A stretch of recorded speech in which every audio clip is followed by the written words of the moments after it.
UFC Fight Night Roman Dolidze versus Anthony Fluffy Hernandez is taking place this weekend on August the 9th, 2025, starting at 4 p.m. Eastern Standard Time. And I'm going to be going through the entire card right now, starting with the early prelims and ending with the main event. Just giving a bit of a prediction and breakdown on every single fight happening on the card. If you guys do enjoy this, make sure to drop a like and subscribe if you have not already. We're going to get right into this and give you guys a little bit of insight so you guys don't make those wrong picks this weekend. We're going to start off with the early prelim opener, which is Cody Brundage versus Eric McConaughey. And I'm going to be siding with Cody Brundage this week. I think Cody Brundage is going to be able to knock out Eric McConaughey or win by decision.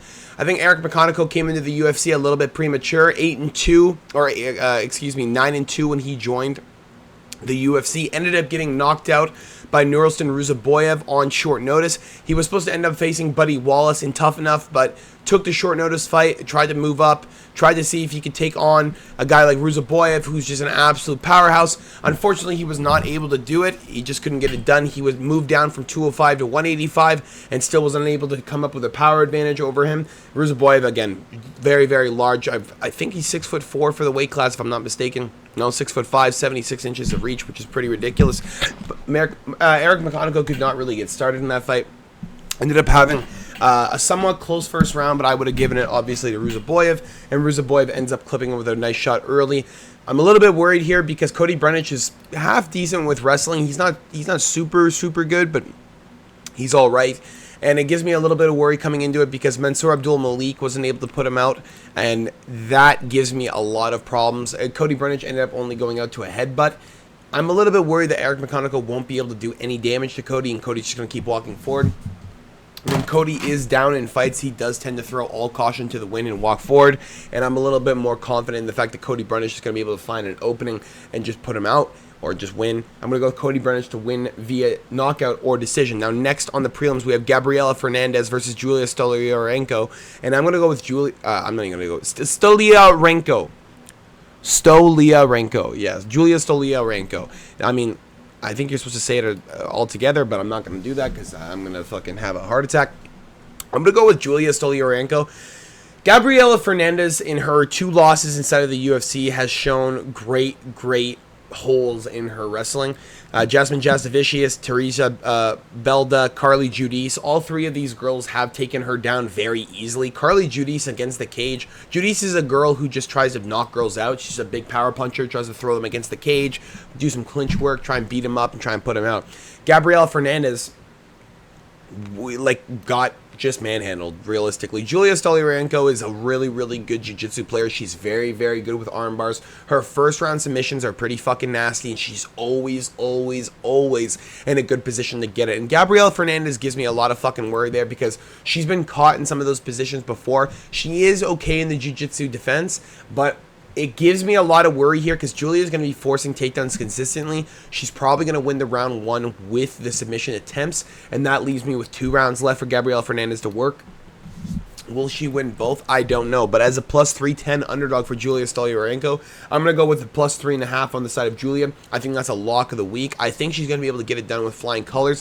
And honestly, if we take a look right now, let's just take a look at DraftKings since it's easier to take a look at. It's easier to just click up.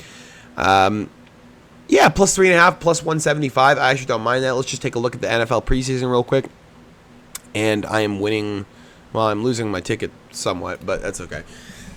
I'm going to go with Stoliarenko. I think she's a little bit better than Fernandez. I think she's going to be able to find the grappling. I think Fernandez has shown time and time again she has not improved her grappling whatsoever. She still continues to work on only the striking, and Kong Wang would have beat her if she just took her down, and I still fully believe that. I think she would have submitted her. I think Julia Stoliarenko is in a bad spot here. I'm going to go with Gabriela Fernandez is in a bad spot here. I'm going to go with Julia Stoliarenko to win via decision or submission. Next on the prelims, Uros Medic versus Gilbert Urbina, and this one's not even close. I'm going to go with Uros Medic. I'm a little bit worried about the fact that Medic didn't look that good against Soriano. Soriano kind of just threw a looping 1-2 and was able to catch Uros Medic on the way out because he was backing up straight with his chin high in the air. Gilbert Urbina has lost inside of the Ultimate Fighter to Trejan Gore by knockout. He was submitted by Brian Battle in round 2 and recently was knocked out by Chuck Buffalo Radke in round 1 of their fight last year in February. He hasn't fought since. He's been on a 1.5 years off, and I'm a little bit worried for Gilbert here. I think he's coming back into ring rust. And while I am worried about Medic as well, I think I'm gonna lean with Uros Medic to win by knockout. Uros Medic does not have a win on his record if it's not by finish, and I think he gets it done as well against Gilbert Urbina, a guy who just hasn't fought enough, in my opinion, to still be in the UFC. Only beating Orion Kosk is not exactly a very high-level thing you want to see. Michael Gilmore also only being your other win is kind of bad. I'm going to lean with the fact that Gilbert Urbina doesn't really have any high-level wins on his record. I think Noel Legion is probably his best win, and Legion hasn't fought in fucking years. He hasn't fought in almost 10 years. And I think Gilbert Urbina is just on... He's just on his way out. Uros Medic has been in the UFC for a little while. Tim Means knockout, Matthew Semmelsberger knockout, Omar Morales knockout. Those are all better than anything that Gilbert Urbina has ever done. Give me Uros Medic to win by knockout, and it's not even close. Next on the prelims, Jocelyn Edwards versus Priscilla Cachoeira. I don't want to pick her, but I'm going to have to lean with the side of Jocelyn Edwards. She has 5 inches of reach advantage over Priscilla Cachoeira. Cachoeira last time around fighting Josiane Nunes, or Josiane Nunes, that very, very short 5'1" fighter who is at 135 somehow. And the last time around, just absolutely beat the living piss out of her. She was able to knock her out with an uppercut in round 1 and absolutely slumped her with a very, very clean right. But Jocelyn Edwards here, last time around, knocking out Chelsea Chandler is very, very good. Had her hurt on the feet. Didn't even let Chandler get to the scorecards. I believe she got knocked out in round 1, which she was. And then before that, Tamiris Vidal, I don't rank her very highly, but she did get a submission win over her first submission loss in her career, other than her first loss of her career. Vidal's bad. I would rank Chandler a little bit better than Josiane Nunes. I'm going to go with Jocelyn Edwards to win. I think Priscilla Cachoeira is a bit in over her head on this one. She's 36 years of age, facing a contender who's 7 years younger than her, who has 5 inches of reach on her, and I think Jocelyn Edwards is going to be able to just push Cachoeira back. Cachoeira loves getting into those big, scrappy exchanges, but Edwards is a little bit longer, a little bit more snap in those punches, and I think she might be able to knock out Cachoeira against the cage. Give me Jocelyn Edwards to win by finish against a Priscilla Cachoeira who's just kind of on her way out. Almost 37 years of age. She's about a couple weeks off. I can't pick a 37-year-old to beat an upcoming contender, especially a girl that looks as good as Jocelyn Edwards. I got to go with the up-and-comer. Give me Jocelyn Edwards to win by finish. Next on the prelims, Elijah Smith versus Toshiyomi. Toshiyomi. Jesus Christ, we were fucking up that name bad. Toshiyomi Kazama. We're going to go with Elijah Smith to win by knockout. Toshiyomi Kazama has been knocked out by Tetsuo Tara. Has been knocked out by Garrett Armfield. Or, excuse me, it wasn't Tetsuo Tara. It was Rinya Nakamura. But also lost to Shoji Saito. Excuse me. That is just chinny. That's just literally just screaming chinny to me. Can't believe he choked out Gregorio still. I still can't believe that. But Kazama here, he is very, very good with the grappling. I think if Elijah Smith was going to take him down, I would have Kazama winning by submission. Kazama, time and time again, has gotten these very, very nasty submissions from his back. Excuse me. I keep fucking yawning.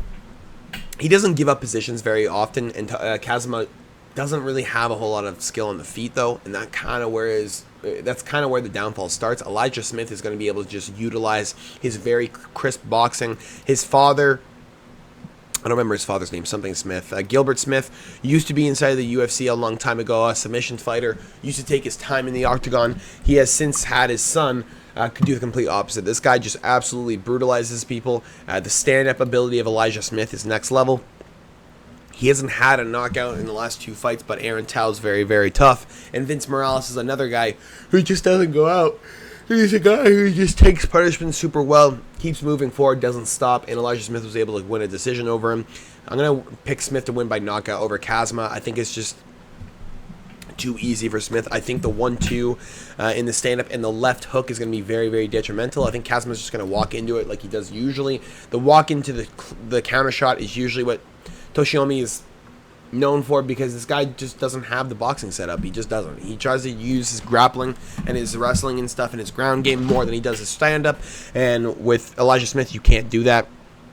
I'm going to go with Elijah Smith to win via whatever means necessary. Next, the top of the prelims, and this isn't even a close fight, Julius Juicebox Walker versus Rafael Sequeira. We're going to go with Julius Walker to win by knockout. I think it's sitting at a plus 105 if I'm not mistaken. Rafael Sequeira, in his last 2 fights, has just been stunned by devastating power. His first fight against Ibo Oslan, he got like almost stun locked against the cage, just couldn't move, just couldn't drop, just kept getting beaten up and got hurt really, really bad. They ended up stopping it with a standing TKO for him. And that moved on to Rafael Sequeira's next fight, which was 4 months later.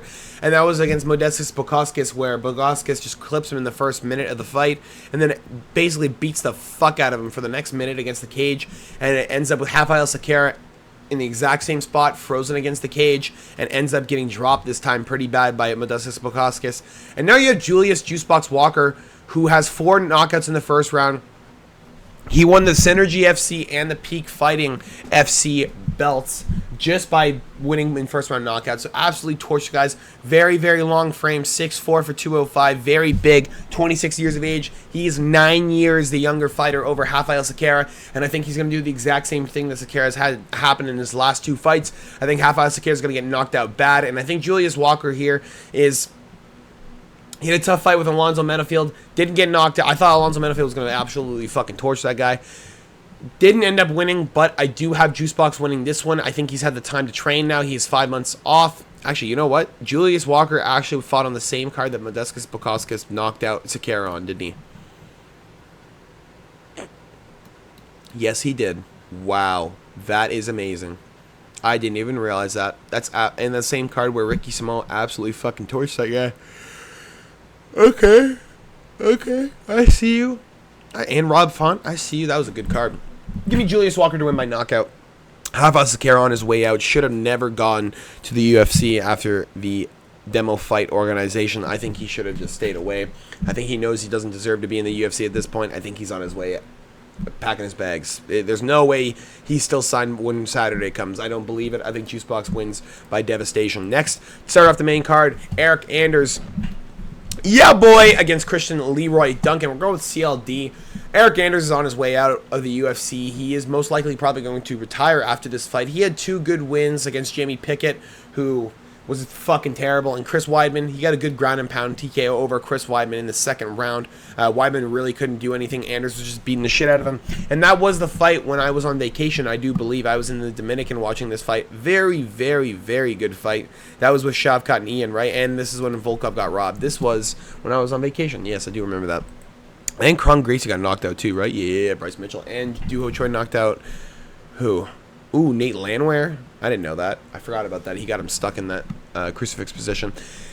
Again, Eric Anders, not very good. Doesn't have the power. Well, has power, but he doesn't have the skill anymore. He's just really, really slow. And CLD with 4 inches of reach advantage. Dude's just going to beat the fuck out of him. He's going to be on range the whole time, just using really, really good kickboxing to get into range. And I think CLD is just going to point fight him. I think Eric Anders is going to get frustrated later down the line and end up running in and getting knocked out by Christian Leroy Duncan, who's not going to let Eric Anders beat him. If he lets Eric Anders beat him, I will never watch a Christian Leroy Duncan fight again in my life. He ended up losing to Gregory Robocop Rodriguez just because he couldn't really get started on the feet. The power of Robocop was just overwhelming, and CLD just kind of faulted to it. Didn't get knocked out, but just couldn't deal with it. Wasn't able to throw back equal or more output than Robocop was. But Eric Anders in this situation, he'll be throwing 3 times the output. Eric Anders is going to be behind the whole time. He's going to be trying to catch up the whole time. And Christian Leroy Duncan is going to have a fantastic fight. This is a bit of a layup for him after the win over Andrei Puliev. I would have liked to see maybe a little bit more difficult of a fight for Christian Leroy Duncan, because I think he does have the capability to make it at middleweight. I think he has the capability to beat up some of those high-level contenders. I think he just needs a better tune-up fight than fucking Eric Anders. Eric Anders isn't going to teach him anything. It's just going to teach him how not to get knocked out by a 40-year-old. And if he does get clipped by a 40-year-old, that's a red flag. Just remember that. If he gets clipped at all by Eric Anders, this is not the easiest fight of Christian Leroy Duncan's career. This is a red flag. Remind that. Just remember that. It is the oldest guy he's ever fought. Dennis Tululin wasn't even that fucking old. Watch out. Next on the main card, Miles Johns versus John Matsumoto. We're going John Matsumoto to win by decision. Miles Johns just has a bit of a problem keeping up. Felipe Lima was able to just overpace him, and Miles just could never recover. Dan Argueta, he was able to just absolutely put a pace on, take down multiple times against a guy who is a submission guy himself. And Dan wasn't really able to get started. He wasn't able to do anything. John Castaneda wasn't able to do anything. He was just getting taken down consistently. Ended up getting submitted in the 3rd round by a very, very pissed off Miles Johns, who was just getting overwhelmed with what was going on in the cage. Just started getting pissed off, was getting his corner to telling him, like, yo, let's go, let's finish this. And John Castaneda just got submitted, he ends up getting submitted in the 3rd round by John Castaneda, who just was putting it on him. And that's a problem for me, because Mario Bautista did the same thing. He doesn't deal well with high volume. Vince Morales didn't give him high volume. Cody Gibson, Douglas Silva, Andrade did not give him high volume. These are not guys that are giving him maybe Cody Gibson, but these are not guys that are giving him overwhelming volume. Felipe Lima and John Castaneda and Mario Bautista, those are all 3 guys who output high volume when they fight. Lots of takedowns, lots of mix-up capabilities, lots of getting you to guess what's next, because they're trying to get you overwhelmed. And guess what's going to happen? Miles Johns is going to get overwhelmed with John Matsumoto. Matsumoto's very, very good on the front foot. Doesn't get backed up well, but he's very good on the front foot. Dan Argueta ended up getting submitted by John Matsumoto via guillotine, and that did not happen with Miles Johns. John Matsumoto was just able to just figure out Dan Argueta, had him caught when Dan was going for a takedown, and now you have Miles Johns in this situation where he's going to try and break out. He's, 6 years a younger fighter, 6 years an older fighter. He's going to try and make a point, say that he's the vet. He's fighting a guy with 2.5 inches of reach, going to try and stay on the inside. John Matsumoto should be able to piece up Miles Johns easy. Chapo just not have the mix-up capability or the takedown attempts to get John to the ground. I think if John Matsumoto gets taken to the ground, this is a different fight. Miles Johns is going to try and force that early. If John can just stay away from the takedown defense, or stay away from the takedowns early and just use that takedown defense properly, you're going to see a very, very good fight for him. And I think John Matsumoto is going to end up winning. Give me John Matsumoto to win via knockout or decision over on Miles Johns, who's a little bit too old at this point, and I think he's on his way. I don't know. Not away, but he's on his way fucking out of the conversation for being the next top-level bantamweight or featherweight, because this is just ridiculous. Oh, actually, he is moving down to 135. That's interesting. I think Miles Johns is going to miss that weight, by the way, but that's just me. Give me John Matsumoto, the bigger guy, to get it done. Next on the main card, Andre Fili versus Christian C-Rod Rodriguez. We're going to go with just kidding. Christian Rodriguez to win via submission. I think Andre Fili's ground game's been checked too many times. I think that last one against Miquizio Costa is a fucking red flag. Literally got put into a guillotine, got out of the guillotine, and then immediately put himself back into the guillotine in the same fucking motion on the ground. That is a red flag. That's a give up. That's a panic tap is what that is. Miquizio Costa literally got him in a guillotine. He went off to the side and then basically got himself back into it. Christian C-Rod Rodriguez has submitted multiple guys. He's had anaconda chokes. He's had guillotines. He's had some nice rear naked chokes in his record. And I think Andre Fili is going to have a fucking problem this weekend. I think C-Rod is just going to force a different level of pressure on Andre Fili. C-Rod usually doesn't do well against vets. He does well against prospects. While I step over here real quick, I am changing because I don't know what the fuck's going on with my pants, but they're really starting to annoy the shit out of me. I don't know what to tell you. But we're going to go with Andre Fili getting submitted or finished. I think Andre Fili at this point in his career, he is 35 years of age. He has a baby girl, I believe, if I'm not mistaken. And he is trying to make some money. He is trying to make, he's trying to be a good father. You know what I mean? He's trying to be a good father. Lucas Almeida and Cub Swanson. Those 2 wins are a little bit of a problem for me. I thought Cub Swanson beat Andre Fili. And that leaves Lucas Almeida. Lucas Almeida is a good striker, but ends up getting fucking chinned.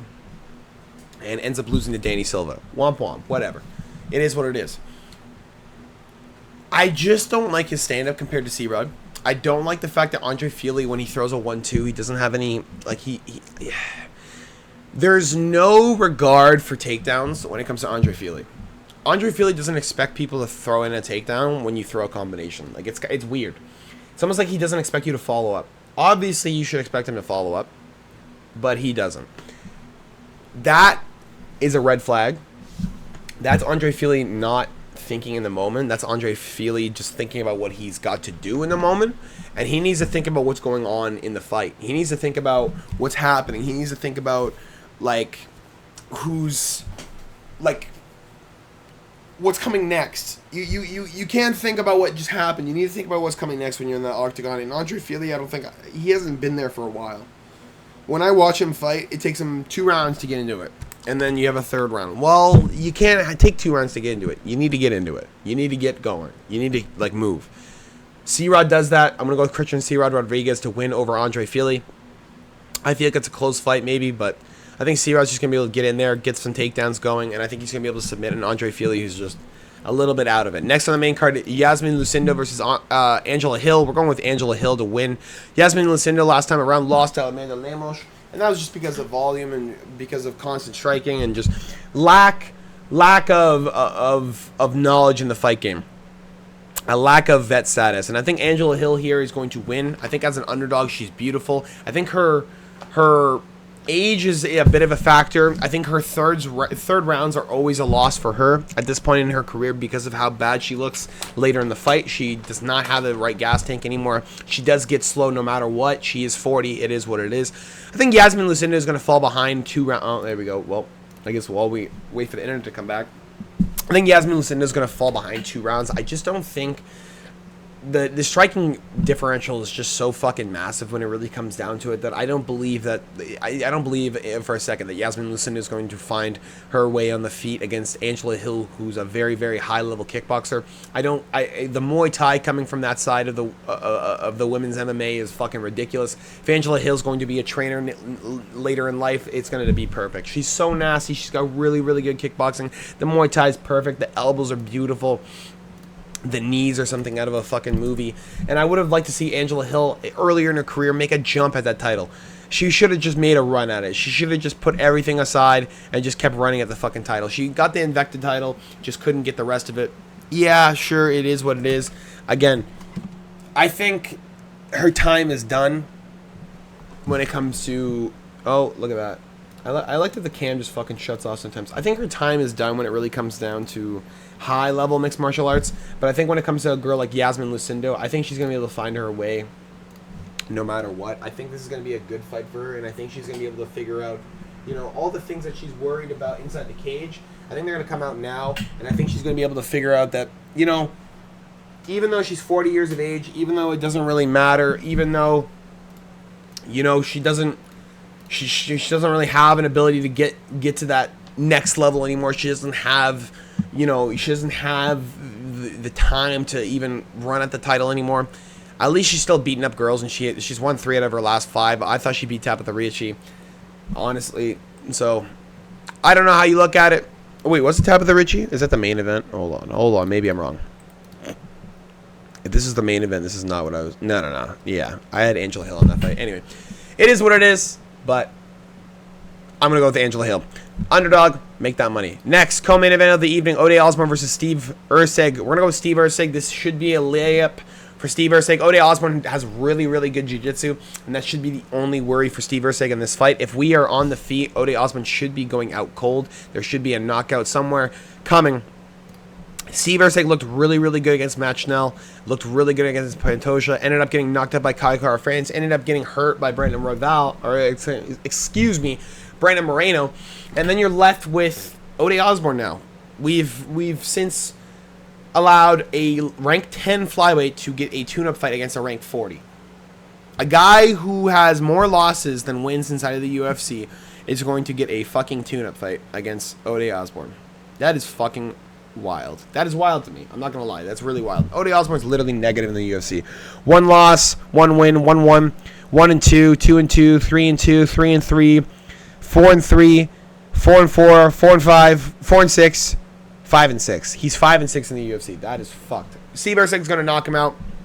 He had a good win over Luis Gurul, but Gurul was untested, was not ready for the UFC. Steve Erceg's very tested, ready to get back in the mix at flyweight, ready to run at the title, and we're going to go with Steve Erceg to win over Ode Osborne. It's not even close. Ode just doesn't have anything. He doesn't have anything good. He doesn't have anything that sparks off the page. He doesn't have anything that I have written down that I can talk about. He just doesn't. He doesn't have any, you know, size, doesn't have any reach. I guess the reach is what it is. But without size, what's the point in reach? You're just gonna get punched down on, and then you're fucked. It is what it is.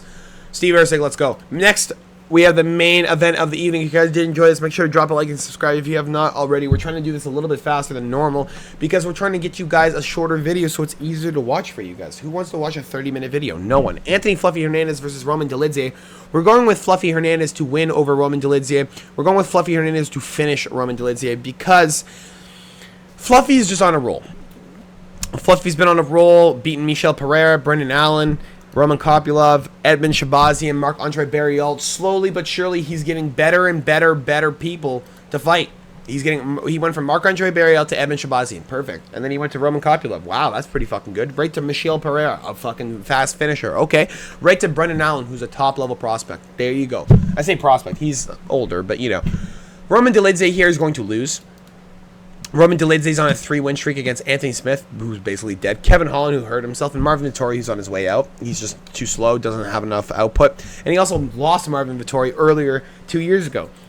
Wow. Good for you. Anthony Fluffy Hernandez has so much output and so much skill in the grappling. Roman Dolidze is not going to be able to take him down. This is going to be a stand-up fight. And when it's a stand-up fight, Roman Dolidze does not do well. Anthony Fluffy Hernandez is going to be consistently putting out high-level output against a Roman Dolidze who's just going to be on, you know, takedown support. He's going to be trying to look for some takedowns over Anthony Fluffy Hernandez when he gets frustrated at the feet. Because I think Fluffy's going to utilize that clinch. I think he's going to utilize those knees, those elbows, and just slowly beat up the body of Roman Dolidze until he slowly beats him down in the ground. And then gets a submission victory over a guy who's just gassed inside round 3 and 4. I think Roman Dolidze has had some problems in his career. I think he's fought easy-level guys in the last year. I think Kevin Holland and Anthony Smith are some fucking laughable fights for him. And I think Fluffy's had the worst of it. I think Fluffy here has done more with less. Who has done more with less than Anthony Fluffy Hernandez? This guy has less reach, less height. His weight cuts go okay, I guess. He doesn't have really big size. He's not a super big guy.